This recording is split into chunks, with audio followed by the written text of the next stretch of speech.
Hello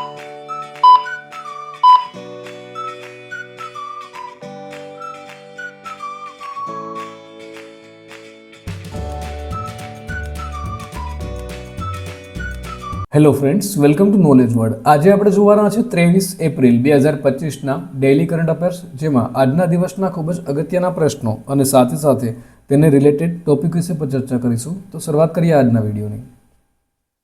પ્રથમ પ્રશ્ન છે, તાજેતરમાં ભારતના 23મા કાયદા પંચના અધ્યક્ષ તરીકે કોની નિમણૂક કરવામાં આવી છે?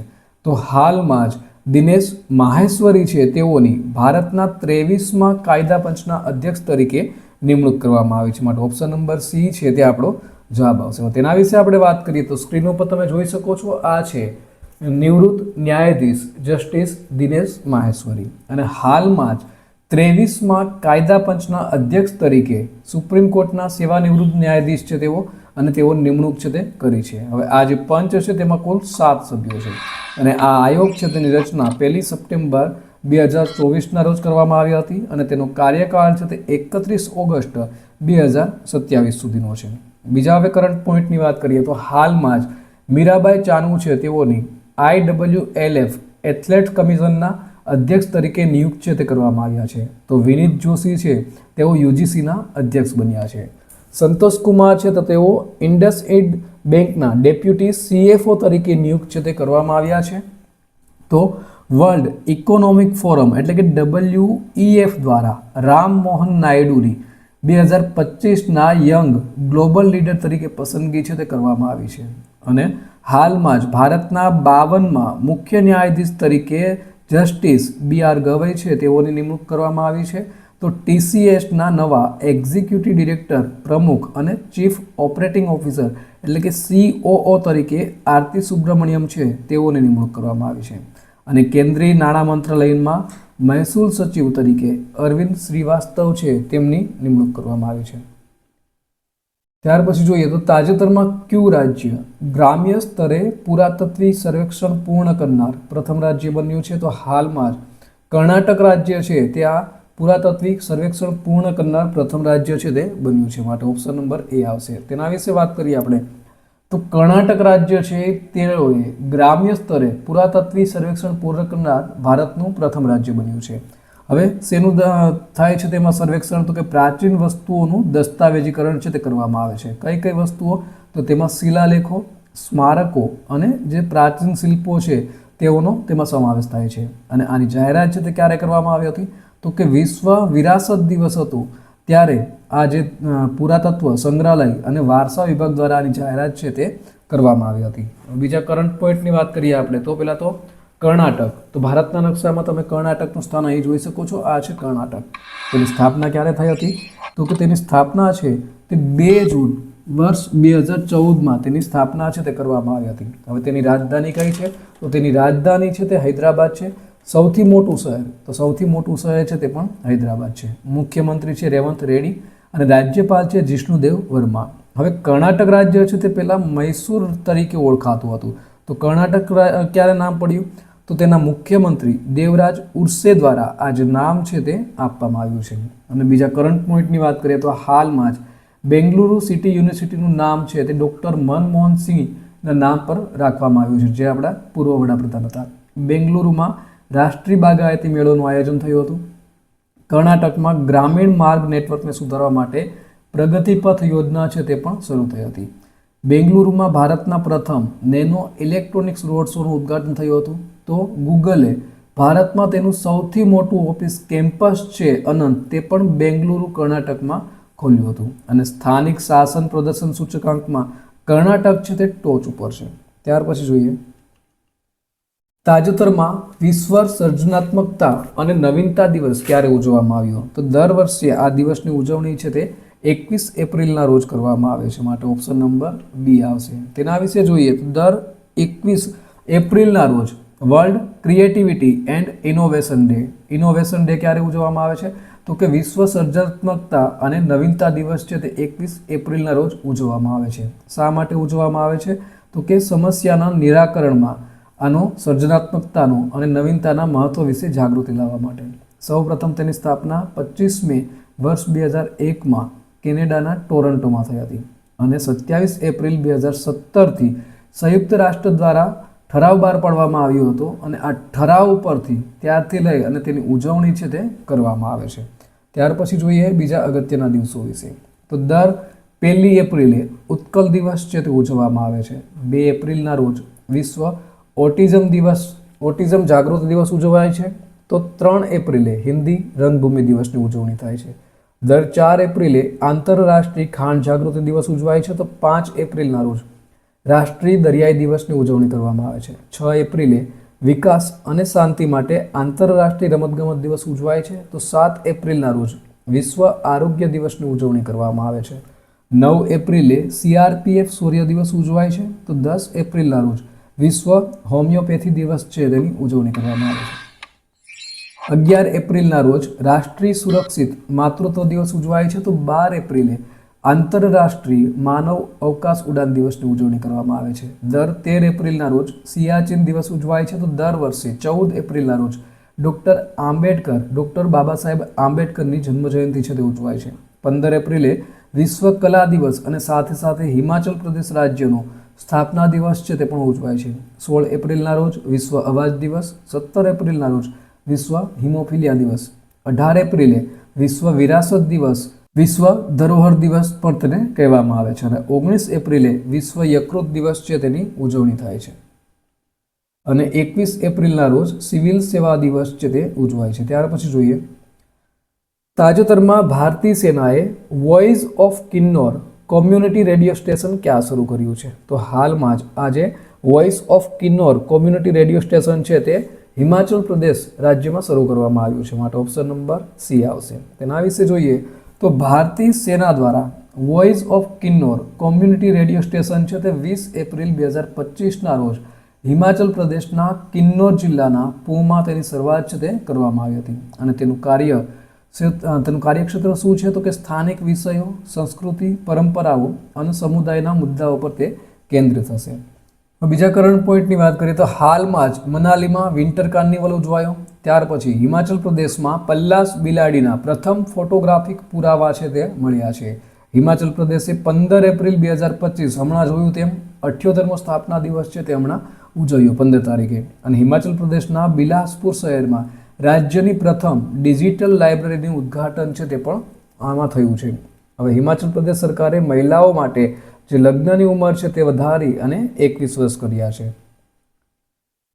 તાજેતરમાં કઈ રાજ્ય સરકારે બધી શાળાઓમાં એનર્જી ડ્રિંક્સ પર પ્રતિબંધ મૂક્યો છે? તો હાલમાં જ આ જે પ્રતિબંધ છે તે પંજાબ રાજ્ય સરકાર દ્વારા મૂકવામાં આવ્યો છે. માટે ઓપ્શન નંબર સી આવશે. હવે પંજાબ રાજ્ય સરકાર દ્વારા બધી જ શાળાઓમાં એનર્જી ડ્રિંક્સ સ્ટિંગ પર પ્રતિબંધ છે તે મૂકવામાં આવ્યો છે. અને આની જાહેરાત છે તે સ્વાસ્થ્ય મંત્રી બલબીરસિંહ સિદ્ધુ દ્વારા કરવામાં આવી છે. અને 18 વર્ષથી નીચેના જેટલા પણ બાળકો છે તેના ઉપર આ પ્રતિબંધ છે તે મૂકવામાં આવ્યો છે.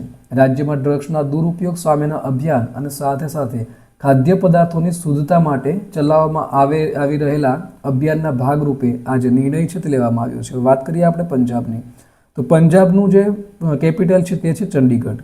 અને સૌથી મોટું શહેર આપણે વાત કરીએ તો લુધિયાણા છે. હાલના તેના સીએમ છે ભગવત માન અને રાજ્યપાલ છે ગુલાબચંદ કટારિયા. ત્યાર પછી તેના કરંટ પોઈન્ટ વિશે વાત કરીએ તો હાલમાં જ પંજાબ રાજ્ય દ્વારા મધ્યપ્રદેશને હરાવી અને 15મી hockey India senior men's national championship છે તે જીતવામાં આવી છે. પંજાબ વિધાનસભામાં સર્ચ એન્જિન લોન્ચ કરવામાં આવ્યું છે. તો મહિલાઓની સુરક્ષા માટે પંજાબ સરકારે પ્રોજેક્ટ હિફાજત છે તે પણ શરૂ કર્યું છે. અને પંજાબની બધી જ શાળાઓમાં પંજાબી ભાષા શીખવવી ફરજિયાત છે તે પણ બનાવી છે. પંજાબ વિધાનસભામાં સાંકેતિક ભાષા છે તે દાખલ કરવામાં આવી છે. પંજાબમાં સાયબર ક્રાઇમ, ફોરેન્સિક અને કાયદા પર વર્કશોપ છે તે પણ થયું હતું. અને વેરકા બ્રાન્ડે તેનું માસ્કોટ વીરા છે તે પણ પંજાબમાં લોન્ચ કર્યું છે. 5 વર્ષની ઉંમરમાં માઉન્ટ કિલીમાંજારો પર ચડવાનો રેકોર્ડ છે તે પણ પંજાબના તેગબીર સિંહ દ્વારા બનાવવામાં આવ્યો છે. ત્યાર પછી જોઈએ તાજેતરમાં ભારતીય વાયુસેનાએ બહુરાષ્ટ્રીય આંતરરાષ્ટ્રીય હવાઈ કવાયત ડેઝર્ટ ફ્લેગ 10માં ક્યાં ભાગ લીધો હતો? તો હાલમાં જ સંયુક્ત આરબ ઇમારત એટલે કે યુએઈમાં ભાગ છે તે લીધો હતો. માટે ઓપ્શન નંબર એ આવશે. તેના વિશે વાત કરીએ તો યુએઈ દ્વારા આ જે કવાયત છે તે આયોજન કરવામાં આવ્યું હતું. અને સંયુક્ત આરબ અમીરાતના અલ ધફરા એરબેઝ પર આ છે તેનું આયોજન થયું હતું. અને ભારત ઉપરાંત તેમાં France, Germany, Britain, America, Australia, Bahrain, Qatar, દક્ષિણ કોરિયા અને તુર્કી જેવા દેશો છે તે પણ આ કવાયતમાં તેનો પણ સમાવેશ છે તે કરવામાં આવ્યો હતો. અને આ કવાયત છે તે 21 એપ્રિલથી લઈ અને 8 મે 2025 દરમિયાન યોજાશે. ત્યાર પછી જોઈએ તો યુએઈના એટલે કે સંયુક્ત આરબ અમીરાતના કરંટ પોઈન્ટ. તો હાલમાં જ યુએઈએ ઇન્ટરપોલની ગવર્નન્સ કમિટીનું અધ્યક્ષપદ છે તે સંભાળ્યું છે. અબુધાબીમાં AIR એક્સપો 2024 યોજાયો હતો. દુબઈમાં વિશ્વની સૌથી મોટી સોનાની ઈંટનું અનાવરણ છે તે પણ દુબઈમાં થયું હતું. હવે ફિક્કી દ્વારા દુબઈમાં હેન્ડલૂમ પ્રદર્શન 2024નું આયોજન થયું હતું. FICCI means federation of Indian chambers of commerce and industry. યુએઈએ વર્ષ 2025ને સમુદાય વર્ષ તરીકે જાહેર કર્યું છે. અને અબુધાબીમાં પ્રથમ રાયસીના મધ્ય પૂર્વ પરિષદનું આયોજન છે તે પણ થયું હતું. નેક્સ્ટ જોઈએ, તાજેતરમાં કુનો રાષ્ટ્રીય ઉદ્યાનમાંથી 2 ચિત્તાઓને કયા અભયારણ્યમાં છોડવામાં આવ્યા છે? તો હાલમાં જ આના જે 2 ચિત્તાઓ છે તેને ગાંધીસાગર અભયારણ્યમાં છોડવામાં આવ્યા છે. માટે ઓપ્શન નંબર બી આવશે. તેના વિશે હવે વાત કરીએ તો મધ્યપ્રદેશના મુખ્યમંત્રી દ્વારા ડૉક્ટર મોહન યાદવ દ્વારા મંદસોરના ગાંધીસાગર અભયારણ્યમાં પ્રભાસ અને પાવક નામના 2 નર ચિત્તાઓને છોડવામાં આવ્યા છે. અને આ 2 નર ચિત્તાઓ છે એ ક્યાં હતા? પહેલાં તો કે કુનો નેશનલ પાર્કમાં, જ્યાં 2 વર્ષ પહેલાં દક્ષિણ આફ્રિકાથી આ પાર્કમાં છે તે લાવવામાં આવ્યા હતા. અને હાલમાં કુનો નેશનલ પાર્કમાંથી આ બંને ચિત્તાઓ પ્રભાસ અને પાવક નામના તેને મંદસોરના ગાંધીસાગર અભયારણ્યમાં લાવવામાં આવ્યા છે. અને પ્રોજેક્ટ ચિત્તા હેઠળ આ જે છે તે લાવવામાં આવ્યા હતા અને તેની શરૂઆત વર્ષ 2022માં થઈ હતી. અને 1922થી ચિત્તાઓ છે તે ભારતમાંથી લુપ્ત થયા છે. ત્યાર પછી જોઈએ તો તાજેતરમાં કઈ રાજ્ય સરકારે ઈવી મોટર વાહન કર ઘટાડી અને 1% કર્યો છે? તો હાલમાં જ આપણા ગુજરાત રાજ્ય દ્વારા આ કર છે તે ઘટાડવામાં આવ્યો છે અને 6%માંથી 5% ઘટાડી અને 1% કરવામાં આવ્યો છે. હવે તેના વિશે વાત કરીએ તો હમણાં કીધું એમ કે આ જે કર હતો ઈવી મોટર વાહન કર તે 6%થી ઘટાડી અને 1% કરવામાં આવ્યો છે. હવે તેનો ઉદ્દેશ્ય શું હતો? તો કે ઇલેક્ટ્રિક વાહનોનો વધુ ઉપયોગને પ્રોત્સાહન આપવાનો છે. અને આ ક્યારે પ્રસ્તાવિત કરવામાં આવ્યું હતું? તો કે બજેટ 2025-26 દરમિયાન પ્રસ્તાવિત કરવામાં આવ્યું હતું અને 18 એપ્રિલ 2025ના રોજ આ છે તે અમલમાં આવ્યું હતું. વાત કરીએ ગુજરાતની, તો ભારતના નકશામાં ગુજરાતનું સ્થાન અહીં જોઈ શકો છો. તેની સ્થાપના ક્યારે થઈ હતી? તો કે 1 મે 1960માં ગુજરાત રાજ્ય સ્થાપના દિવસ છે તે પણ ઉજવાય છે. રાજધાની ગાંધીનગર, સૌથી મોટું શહેર અમદાવાદ. હાલના રાજ્યપાલ આચાર્ય દેવવ્રત અને મુખ્યમંત્રી છે ભૂપેન્દ્રભાઈ પટેલ. ગુજરાતના બીજા કરંટ પોઈન્ટની વાત કરીએ તો ગુનેરી, જેને ગુજરાતનું પ્રથમ જૈવ વિવિધતા વારસો સ્થળ જાહેર કરવામાં આવ્યું છે. જામનગરમાં સૌ પ્રથમ વખત દરિયાઈ અને દરિયાઈ કાંઠાના પક્ષીઓની ગણતરી કરી હતી. ભાષા અવરોધોને દૂર કરવા માટે ગુજરાત સરકાર દ્વારા સ્વર પ્લેટફોર્મ છે તે ખોલવામાં આવ્યું છે. ગુજરાતનું મસાલી ગામ સૌર ઉર્જાથી ચાલતું દેશનું પ્રથમ સરહદી ગામ બન્યું છે. તો ગુજરાતમાં કવાયત જળ થલ રક્ષા 2025 છે તે પણ યોજાઈ હતી અને વંચિત મહિલાઓના ઉત્થાન માટે જી સફળ યોજના છે તે પણ લોન્ચ કરવામાં આવી છે.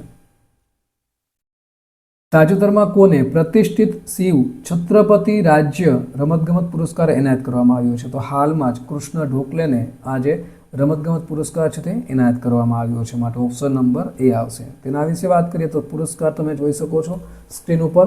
અને આ જે પુરસ્કાર છે પ્રતિષ્ઠિત શિવ છત્રપતિ રાજ્ય રમતગમત પુરસ્કાર તે પર્વતારોહક છે કૃષ્ણા ઢોકલે, તેઓને મહારાષ્ટ્ર રાજ્ય સરકાર દ્વારા આ જે એવોર્ડ છે તે આપવામાં આવ્યો છે. અને 2022-23 માટે પ્રતિષ્ઠિત શિવ છત્રપતિ રાજ્ય રમતગમત પુરસ્કાર છે તે એનાયત કરવામાં આવ્યો છે. વાત કરીએ આપણે મહારાષ્ટ્રની, તો મહારાષ્ટ્ર છે તેની સ્થાપના પણ 1 મે 1960માં થઈ હતી.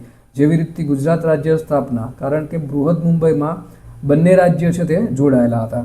તો 1 મે 1960 તેનું પાટનગર મુંબઈ છે અને નાગપુર છે તે શિયાળુ પાટનગર છે. હાલના રાજ્યપાલ CP રાધાકૃષ્ણન અને મુખ્યમંત્રી છે દેવેન્દ્ર ફડણવીસ. ગઈકાલે પૂછાયેલા પ્રશ્નનો જવાબ જોઈ લઈએ. તો ગઈકાલે પૂછ્યું હતું કે તાજેતરમાં પ્રધાનમંત્રી મોદી વિંઝામ આંતરરાષ્ટ્રીય બંદરનું ઉદ્ઘાટન ક્યાં કરશે? તો હાલમાં જ આ જે બંદર છે તે કેરળ ખાતે આવેલું છે. માટે ઓપ્શન નંબર બી આવશે. તો કેરળ ખાતે આ બંદરનું ઉદ્ઘાટન છે તે કરવામાં આવશે. અને ત્યાર પછી જોઈએ આજનો સવાલ. તો આજનો સવાલ છે તાજેતરમાં કેન્દ્રીય નાણાં મંત્રાલયમાં મહેસૂલ સચિવ તરીકે કોની નિમણૂક કરવામાં આવી છે? તો ઓપ્શન તમારી સામે આપેલા છે. Option number A Vineet Joshi, Arun Khurana, option number C Arvind Shrivastava અને ડી મનન મિશ્રા. તો આનો સાચો જવાબ કોમેન્ટ બોક્સમાં કોમેન્ટ કરી અને જણાવવાનો રહેશે. તો આ સાથે આજના દિવસનો વિડીયો છે તે પૂર્ણ થાય છે. બીજા અગત્યના વિડીયો અને પ્લે લિસ્ટની લિંક છે તે અહીં સ્ક્રીન ઉપર આપેલી છે. જીકેના વન લાઇનર કરંટ અફેરની પ્લે લિસ્ટ છે તે પણ અહીં આપેલી છે. તો આ સાથે આજના દિવસનો વિડીયો પૂર્ણ થાય છે. ફરી મળીશું બીજા નવા વિડીયોમાં. ત્યાં સુધી રજા આપશો. નમસ્કાર.